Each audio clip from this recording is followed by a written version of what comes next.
darkest Family Guy episode. In the early 2000s, a literal cartoon war broke out. Writers of The Simpsons, South Park, King of the Hill, and Ren and Stimpy were all attacking Seth MacFarlane's Family Guy. Whoa, do they have like a group of like all these shows that are like cartoons that are aimed at like an older, more mature audience? Do they all like have a little group like the Illuminati? Because those are like the big five, I guess. But it's not hard to see why they were upset. Family Guy was successful by repeating the same lazy comedic formula over and over again for decades. Yeah, but you can just watch it for ages, man. Like, I don't care how much they repeat it. Some shows you can just literally put on and watch for ages. Though they have been milking it. How many seasons of fucking Family Guy is there? Like 30. Leading It's longer than the Bible. to 9 Primetime Emmy Awards and even a Grammy nomination. With tensions at an all-time high against Family Guy, Seth MacFarlane finally decided to respond to the criticism. And It's gotta be jealousy. And Seth MacFarlane, does he come up with the writing for the episodes? He must not be very creative. I'm sure ChatGPT is a little more creative than he is, bro. It's been the same garbage since God knows when, but it's just... the IP is so lovable that I don't care what they pump out. By the way, I'm not really the biggest fan of Family Guy, but if I want to watch something, of course I'm going to put on, like, Family Guy wouldn't be a no for me. as a result, he created one of the most controversial episodes in animation history. It was so bad that the Fox network refused to air it on live TV, Whoa. and many lost respect for Seth MacFarlane forever. What do you think it was about? Was it sexism? Was it racism? Was it, like, anti-Semitism? What the fuck was it about? What about South Park? They can go to hell. Seth MacFarlane had a dark sense of humor, and he wanted to push the boundaries in the animation industry. As a kid, he was obsessed with cartoons like the Flintstones and Woody Woodpecker. He would Woody Woodpecker, that Woody Woodpecker laugh, that shit is iconic, bro. spend hours drawing and studying these classic animated shows. By the time he was 9, he was already publishing a weekly comic strip for his local newspaper. But unlike Bro, he looks so Asian in this picture. What's his ethnicity, bro? other aspiring animators who were writing kid-friendly cartoons, Fucking Nikola Tesla over here, bro. MacFarlane's humor was intentionally offensive. He wasn't interested in heartwarming stories. He wanted to stir the pot with edgy jokes. Did he get in any trouble for his drawing? Yeah. What kind of stuff? He was the cartoonist for the school paper, and the character in his cartoon is taking communion. The comment underneath said, "Could I have fries with that, please?" And Seth can still remember how a I don't get that. Is it just me that didn't get that? local priest reacted to that cartoon. Dear Seth, shame on you for insulting the Almighty God and those who love him. Oh. After studying animation at the Rhode Island Now imagine being a fucking college student drawing cartoons for the paper, and the Pope comes up to you and starts talking about, like, bro, no one's actually coming against religion. Like, let people have their fun. You know what I mean? Is that wrong of me to? School of Design, MacFarlane caught the attention of Hanna-Barbera Productions with his thesis film, Life of Larry. Is it too much for a kid to just call his parents if he's going to be out late? You know, I mean, especially in a city like this, it ain't safe, you know, Lois. I mean, even in this apartment. I mean, some nut. Ooh, Lois, is this like the OG Family Guy? God damn! Thank God they turned into like the yellow motherfuckers. That's the Simpsons. What am I on about? But like, I like the new character designs a lot more. In his underpants could just walk in off the street, bang on the door, and demand God knows what. You guys have any Cheez-Its? Honey, I think we should move. During his time at Hanna-Barbera, he helped write and animate legendary cartoons like Johnny Bravo and Whoa. Dexter's Laboratory. And Yo. while most animators work behind the scenes for years before ever getting the opportunity to share their own projects, MacFarlane just kind of skipped the line. He pitched a crude, low-budget cartoon about a dysfunctional family featuring an alcoholic dad, a talking dog, and a violent baby to various God, that is just so perfect. You know what I mean? Like, it just targets the whole family. You got Stewie, you got the mom, you got the silly dad that likes to drink a lot. Like, you know, it has that, appeals to all ages and all stages of life. networks, and Fox took a gamble on him. In 1999, Family Guy was born, making Seth MacFarlane the youngest showrunner in television history. But what nobody knew at the time was that this show would go on to change the animation landscape and make Seth one of the most hated men in the industry. I've never heard about him being the most hated man in the industry. This is news to me. Like,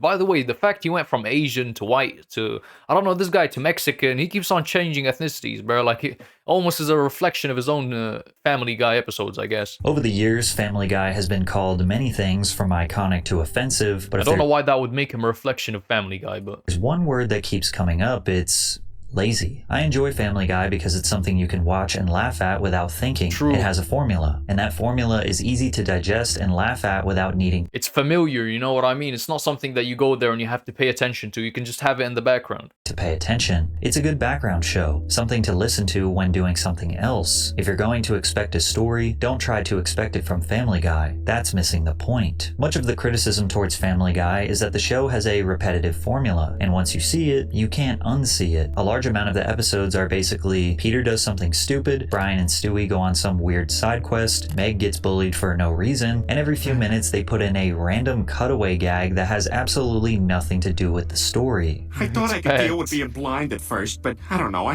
But when are we gonna get to the episodes that got it banned from TV? Because obviously, like, they're very controversial. You know that one meme where they pull out the paper and they're like, they're checking what skin color they are, bro. Like, they've made some very like politically incorrect jokes. So what was the joke that crossed the line? I haven't felt this out of place since that week I lived with Superman. We must stop Lex Luthor before he irradiates the world's supply of gold. Hi, sorry, I know you got a meeting going on, but we are officially running low on Mr. Pibb and Cheez-Its. Just putting it out there, if you head into the store later, Are they sponsored by Cheez-Its? This is like the third time they've mentioned Cheez-Its. 800-mile drive for me, like 5 seconds for you. Critics believe Family Guy doesn't rely on good storytelling or deep character arcs and instead fires off quick, easy, and pointless jokes. Some hit, some miss, but it doesn't really matter because the show moves so fast that nobody has time to care. Family Guy... Yeah, true. It's like you can't even process what just happened. It always moves on to the next thing. But that's low-key.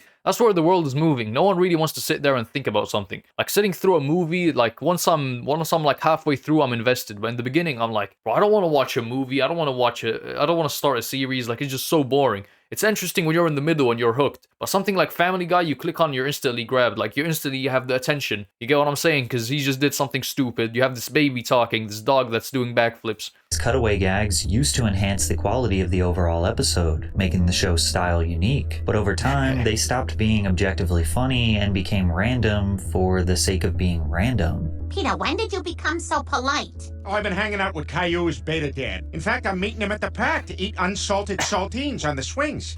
That's funny, bro. That's I funny. feel like you're wearing what Rachel Maddow would wear to a pumpkin patch.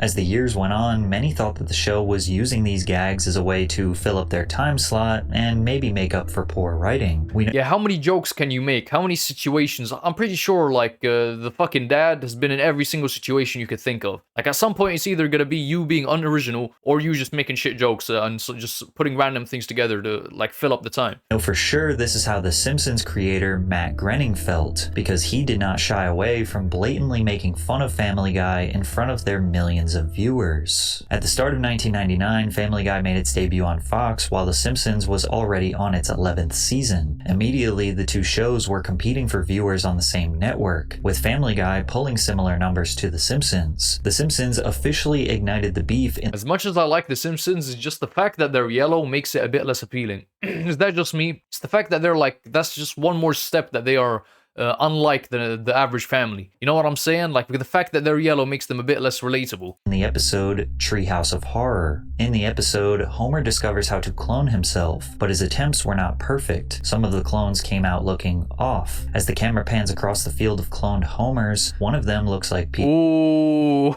Ooh, yo, that's shots. That's ammo. That's they just mag dumped on them. Peter Griffin. Seth MacFarlane realized that this was Groening accusing Peter Griffin of being a copy of Homer Simpson, and that accusation is not too far from the truth. But come on now, like, just the stupid dad archetype has been something that's been copy-pasted all throughout Hollywood. Like, I wouldn't say either of them created it.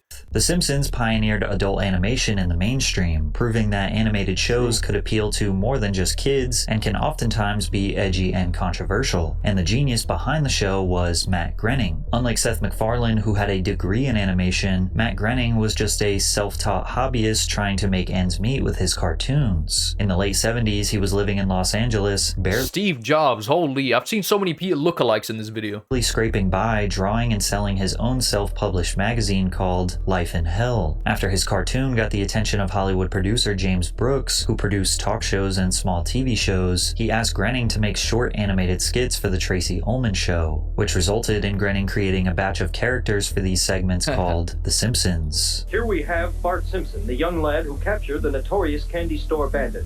How old was this? God damn, bro. Like, this might as well be black and white. How does it feel to be a hero, Bart? Pretty damn good, Phil. Your family must be proud of you right now. I bet they're jumping up and down.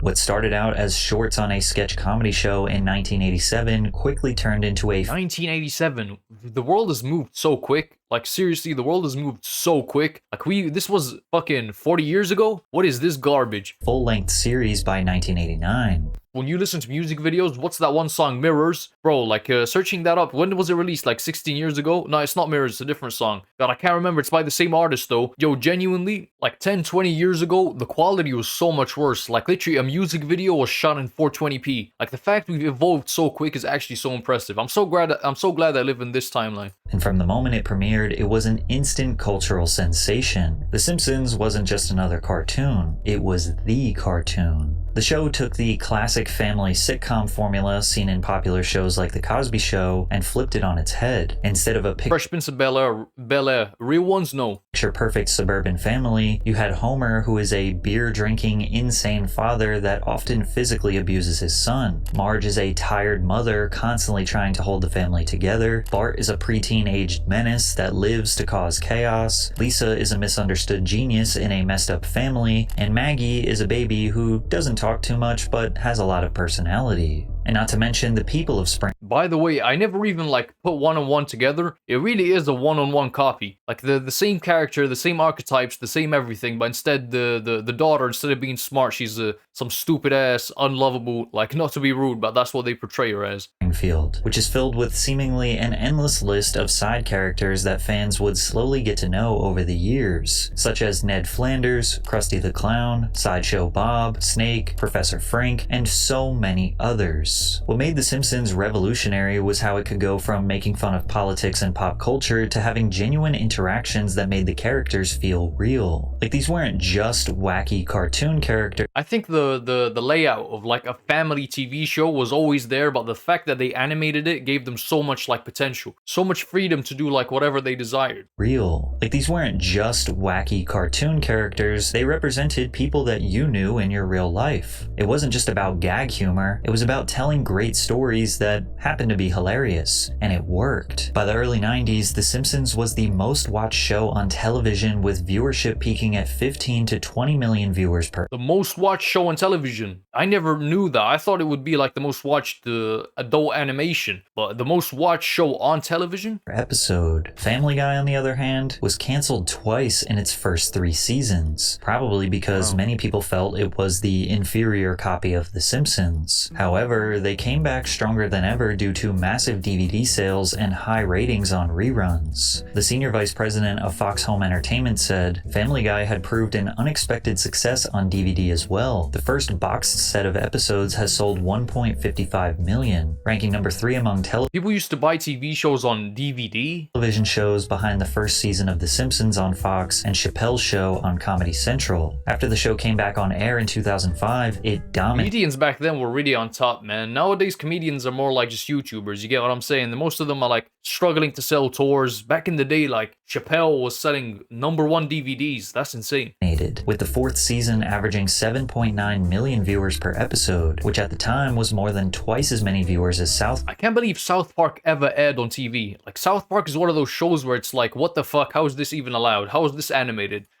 And looking back on season 4, it's easy to see why it performed so well. He takes the beam. The spectators hold their breath, as Stewie Griffin is America's last hope to take home the gold. Oh, did you see that, Mitch? I sure did, Kathy. That was impressive. Season 4 is called by some peak Family Guy. Who's the best character? I can't lie, Stewie. Yeah, probably Stewie. It was paced well, funny, and just the right amount of offensive. The cutaways were tasteful, adding to the chaos without. I wonder in situations like this, would they have to pay the original creator? They've got to, right? taking away from the story. And during Family Guy's resurgence in popularity, the Simpsons writers decided it was the perfect time to diss them once again. Yo, is this how they wrote The Simpsons? Wow, that's probably the way to do it, you know? But instead of a table, I would have a campfire. Bro, like, this is 100% how you write a banging TV episode. Again. In season 17, episode 8 of The Simpsons, 2 Italian police officers are flipping through a book of known criminals. As they skip through the mugshots, you can see a picture of Peter Griffin with the crime of plagiarismo. Yo, he really does have a bow sack on his chin, by the way. God damn.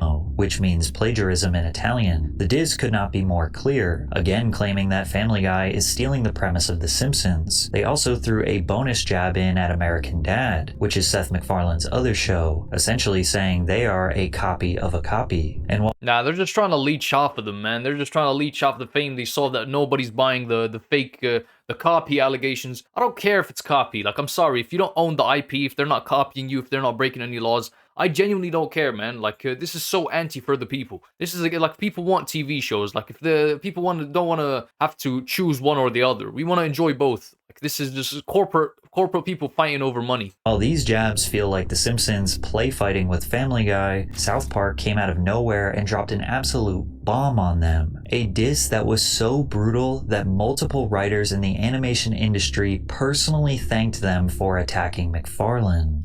What does fucking South Park have to do with this? Stone and Trey Parker were just 2 film school kids from the University of Colorado who couldn't care less about what other people thought of their humor. They both believed that comedy could be as offensive and brutally honest as possible while also having a great story. In 1992, Matt and Trey met on the set of a student project. To pass time in between takes, they would do voices for each other trying to make the other one laugh, and they instantly became best friends. Need to eating sounds? Oh, yeah. That's a cartoon fish in his... There's no amount of voices that can make me laugh. Like, I'm sorry, like... I don't know, this is like people laughing at funny faces, like goofy ass, like the only people laughing at that are kids in a Disney movie. That's a cartoon fish and asparagus is not the same thing well. Oh no! Cartoon fish... Cartoon fish is about to... That's probably funnier when I know the person and we're in like a studio. Oh, here it comes! Oh, it's going to be a rat! Hold on, Kaiser! I believe in you! Are you telling me that the people who wrote the show also voice act it? At the end of every semester, the film department put on a student screening. What the fuck is this? They look like ghosts. And since it was right before Christmas, they needed something Christmassy. So Matt and Trey decided to use construction paper cutouts to animate characters and make their first short together. Oh, they made this on Paint. Like, Paint got better fucking quality than this. Called Jesus vs. Frosty, which would lay the foundation for what we now know as South Park. After college, both Matt and Trey moved to LA, where they would meet Fox executive Brian Graydon at a screening of their indie film, Cannibal the Musical. Brian loved their style so much, he decided to help spread their work around the industry. After some back and forth negotiations with companies like Fox and MTV, Comedy Central decided to greenlight the first episode of South Park. Yo, bro, like Comedy Central, genuinely, we need to give them, like, we need to pay respect to them, because airing this shit, like, God, like, someone who's, like, I would say that I'm relatively desensitized to shit, bro, they say some hella, like, crazy stuff, like, you really gotta pause and think, this is on TV? Though it is still in the adult animation genre, South Park takes a different approach than Family Guy and The Simpsons. South Park is all about creativity and unpredictability. One week, the elementary-aged kids are dealing with normal school drama, and the next, they're fighting a war against gnomes stealing people's underwear. And yet, that's still not even the craziest situation these kids have gotten into. Do you like it? Do you like it, Scott? I call it... Peppa Pig got better animation than this, by the way. What the fuck? Mr. and Mrs. Tenorman Chili. Oh my god! Oh my god! I wonder how many people work on just, like, the animation. It's gotta be, like, one person who has, like, half a degree. I made you eat your parents. South Park instantly turned Comedy Central from a struggling cable network to a network powerhouse, pulling in between 3.1 and 5.5 million viewers per episode. By season 2, it was breaking records. That's the thing, man. It's all about the actual contents of the show, not the animation or, like, the stuff behind it. Like, you have these animes. The anime, this is, like, so prevalent when we're talking about anime. Because you have these shows with the most beautiful animation. But they just don't attract me, to be honest with you. It's the shows that have good good plot, have a good story. Those are timeless. I don't care what the animation looks like. Like, whatever the animation is, I'll adapt to it. But the shows where they dump millions on making it look good and there's no good story behind it, it's like, get out of here, man. On April 22nd, 1998, the episode Cartman's Mom is Still a Dirty pulled in 6.2 million viewers, making it the highest rated non-sports show in cable history at the time. To put it into perspective, 8 of the 10 most watched shows on cable that spring were South Park episodes. In just over 1 year, Trey Parker and Matt Stone took over cable TV. They also developed a This guy has been here for ages. What's his name? Conan? He's been here fucking... He's got a signed Bible from Jesus, bro. Hatred for Family Guy. When asked about how he feels... He definitely interviewed Moses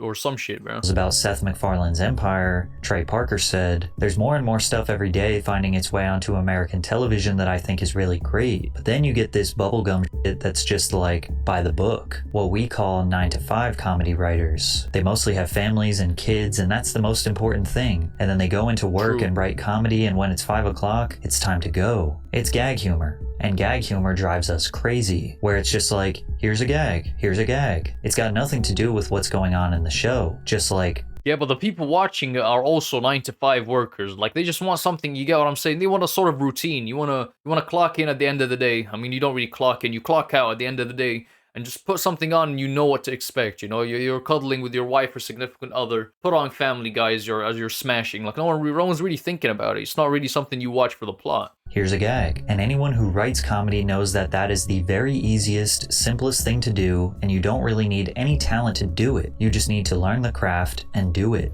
I'll be the first to say, and this might be a controversial opinion, talent, like, really, really is overrated. Talent is so overrated. Like, I'm gonna tell y'all something. Like, for example, when people are like, oh, Messi or Ronaldo are really talented. Fuck me, bro. Like, maybe a little bit. Maybe just a little bit. Talent is hours and hours and hours of work. And, like, I would say talent is the luck behind your environment. For example, the fact that Ronaldo and Messi were born in societies where football was very prevalent. And as kids, they were playing football with their friends. I mean, you could consider that talent. And that's what people consider talent. That you grew up in that environment. So you're really good at football. No one's actually born being able to do kick-ups or particularly good at shooting a ball. It's hard work and being a product of your environment. Not necessarily hard work, but during lunch times, you would, instead of sitting on the lunch table and playing chess, they were out there playing football in the favelas. That's what we call talent. Talent doesn't really exist. Similar frustrations were expressed by John Kricfalusi, the creator of the iconic cartoon Ren and Stimpy. If you're a kid wanting to be a cartoonist today, and you're looking at Family Guy, you don't have to aim very high. You can draw Family Guy when you're 10 years old. You don't have to get any better than that to become a professional cartoonist. The standards are extremely low. Tensions in the animation industry were at an all-time high, with more people speaking. Wow, now that I actually like deep it, what the fuck is this? The Peppa Pig house genuinely has more details than this fucking house does. Speaking out against Family Guy than ever. So in 2006, Matt and Trey decided to escalate the tension to a full-blown war. South Park released a 2-part episode titled Cartoon Wars. In the episode, Cartman really wants to sabotage Family Guy because he hates their lazy gag writing. As Cartman arrives to the Fox Network writing room, he is shocked to learn that... I don't think that's justified. Him having like a unreasonable hatred, like, bro, let them do. They have an audience. Like, it's not for you to decide what the people can see. Family Guy is written by manatees who pick random idea balls from a tank. Each ball contains a verb, noun, or pop culture reference, which the manatees choose an idea ball and swim it over to the joke combine. South Park essentially proves how formulaic and ridiculous Family Guy jokes are by assembling 5 idea balls that say laundry, date, winning, Mexico, Gary Coleman. Peter, you didn't do the laundry today. You think it's... Is this parody? I think this is why this isn't illegal, because this is considered parody. And holy, they made the nutsack even more prevalent. Ed, remember the time Even gave him a penis, bro. I won a date to Mexico with Gary Coleman? ¿Qué pasa, señores? What you talking about, Willis? When this episode released, millions of people around the world witnessed South Park brutally minimize Family Guy's value to the entertainment industry. And it turns out, Matt Stone and Trey Parker were not the only ones in the industry who hated Family Guy. After the first part aired, we got calls from people at the... It's gotta be jealousy, right? Like, what else explains this? And virality. It's probably like beef. It's like YouTuber beef. This was probably around the same time. Nah, I'm exaggerating. Like, it was a little beforehand, but, like, do you remember when YouTubers and the Sidemen acted like they were beefing with KSI and shit? Bro, beef back in the day would get so much attention. Simpsons saying thank you, because they actually hate Family Guy more than we do, even though they won't say it. And then we got calls from people that work on King of the Hill saying, they said, quote, "You're doing God's work by ripping on Family Guy." And like, god damn, bro, the haters really living good off of this. What the fuck? Because Family Guy is kind of this, it's like the Justin Timberlake thing. It's like when you're a musician and you're doing your stuff and you're working hard and you're trying to do art, and then Justin Timberlake comes along and just rakes in all the cash and everyone thinks he's awesome. You're like, dude, come on, that's not that good. Up until this point, McFarlane... Whoa, buddy. Oh, Justin Timberlake is the artist I've been talking about, bro. But, like, Justin Timberlake is not bad, bro. Like, he's got bangers. What are you talking about? I don't know anything about the Justin Timberlake beef. never really responded to the jabs and criticism towards his show, but this attack... Another one. They're multiplying. ...was too big to ignore. Ironically, he did... Like father, like son. ...didn't fire back at South Park. Instead, he shifted his anger towards his original haters, The Simpsons. However, many believe he took it too far, and this joke nearly destroyed his reputation forever. In a 2007 Family Guy episode titled Moving Out, at the bottom of the screen appears a bumper for The Simpsons, with a miniature Marge waving to the audience. Because both shows air on Fox, this could have easily been mistaken for a genuine promo. Then miniature Quagmire runs over and attempts to essay Marge. She fights him off and dashes off screen, but then Quagmire with his pants around his ankles chases after her. That's crazy. Then it cuts to a shot outside of the Simpsons' home where we can hear Marge and Quagmire having sex in the parents' bedroom. Homer then walks in catching them, shocked. And from there you can hear Quagmire shoot and kill the entire Simpsons family. Oh my god! Oh my god! Bro, what the fuck? This is like your average South Park episode though, but like still crazy. You shot my homie! I'm calling the police! So, Simpsons R-word and murder. Yeah, that got dark real fast. This scene was so brutal, it actually never made it to live TV. The only reason we ever got to see this scene was because it was included in the Family Guy DVD box set. Also on the DVD, Seth MacFarlane does a director's commentary where he discusses this specific scene. How would they even include it in the DVD? Is it like a sort of like a promotion thing that this is like an exclusive episode that got banned from TV? I mean, it's kind of the reason we're watching this episode to begin with. Doubling down that he feels this joke was not too far and it should have been aired. I'm not going to be diplomatic because what happened here was fucking bullshit. This is a gag I got a call from the network saying, you can't do this. You cannot do this gag. And I wonder who actually like watches through or reads through the script and is like, yeah, we can do this, or no, we can't. Because they did animate this. Like, did they animate it first, then like show them the final episode? With The Simpsons, and I said, well, why not? They've made fun of Family Guy like 5 times, which, you know, which they're entitled to do. I mean, they make fun of everyone, and so do we. So what's you know, why can't we take a little shot at them? And they said, well, because we want to end the feud. And I said, well, what feud? What are you talking about? I had talked with Matt Groening, who has a wonderful sense of humor about this stuff. And, you know, there's no feud. And you know, plus it's... We actually have had By the way, we have the band episode playing in the background. A couple of writers, Simpson writers who have written for Family Guy, Richard Pell and Brian Scott. Yeah. I mean, it's, you know, they've taken many shots at us, again, all of which have been funny. And Fox said, well, this seems a little personal. And I said, well, how could it be any more personal than a picture of Peter Griffin on a wanted poster that says plagiarist? They made fun of me. True, I'll be honest with you, true. Just like the context that's around it, it's kind of crazy. I mean, I'm sure in the actual episode they made it a bit more humor was involved. But like when you're just reading out what actually happened, it sort of settles in. Like, god damn, what the fuck? Why can't I make fun of them? Seth, you shot a baby. Likely due to the network just wanting the beef to be over. I don't even think that's the reason they banned the episode. It's just how gruesome it is. Like, you just have fucking the lady from... my memory is actually so ass. The lady from The Simpsons just shouting. To be over, both Family Guy and The Simpsons stopped taking jabs at each other for a while. Allegedly, Matt Groening was upset with Seth for many years after this. And although Seth MacFarlane never apologized for this explosive joke, he has been very honest about his admiration for The Simpsons and Matt Matt Groening. And the Simpsons guys don't like you either, right? That's more of a friendly rivalry.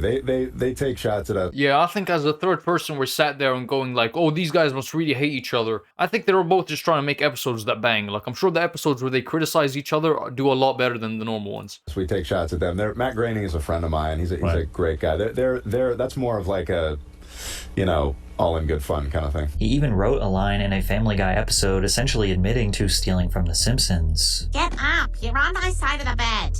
Peter! We act like we didn't take a lot from The Simpsons. We took a lot from The Simpsons.